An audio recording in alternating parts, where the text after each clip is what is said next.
weird happened to me just now, so I thought I'd share the experience and what I learned from that. I just was in a men's clothing store, and it happened that in the area of town I was in, I was the only white person in the store. No, there was one woman in the store too who was a white person too, but everybody else was a black person.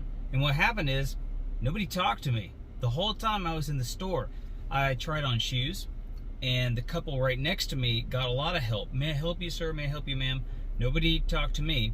I tried on some shorts, at least I looked at them anyway, and the person walked right by me who was helping other people and walked up to someone else, didn't say anything to me. And this happened noticeably at the shoes, at the shorts, at the pants. So, and I'm noticing that they are not even looking at me.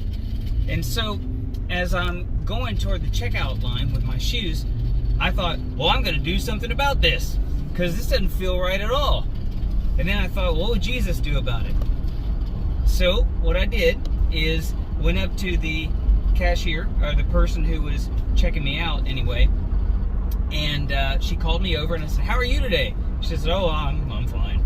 And she's looking down at her business, and I noticed she had a really big rose tattoo on one arm and what looked like maybe part of an eagle on the other arm. So I asked about it. I said, wow, I really love that rose tattoo, and is that an eagle almost on the other side? She's like, oh, thank you. Oh, no, this is not an eagle. And then she showed it to me, and it was angel wings with some inscription in between it. And she said, that's a memorial for my mom. I lost her a few years ago. And so I talked to her about that, and I said, well, I'm so sorry that you don't have your mom with you, but it's so sweet of you to carry that memory. I know she'd be proud of you. And so we just started talking.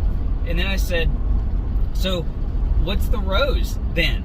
And she sort of blushed and laughed and said, oh, well, it used to say, so sexy. but I thought I'd make a new image and try to present a new message. And so I had a rose put over it. And I said, well, they did a great job. And altogether, it sends the message that I'm a human being like everybody else. And she laughed at that, and we had a great conversation. And here's what I learned about that. Nobody talked to me when I went into that store. And I had two actions I could take. One is I could get mad about it and feel like I've been acted against in some prejudiced way. Or I could think, maybe I'm not presenting myself in a way that the people here feel comfortable talking to me. So let me act out on that. Let me be friendly. Let me start conversations and see what happens. Because I really can't form an opinion until I start a conversation and see how the response goes. Well, it turns out it was a great response. So in that case, I think it was on me.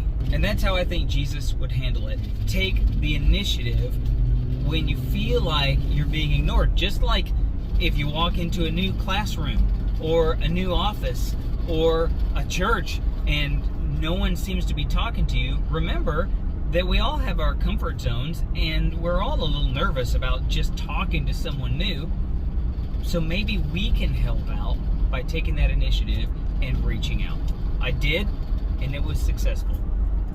So next time you feel like I'm being ignored, rather than first immediately assuming that someone has ill will for you, try assuming they're not comfortable and taking the first step to engage and add some comfort. See what happens.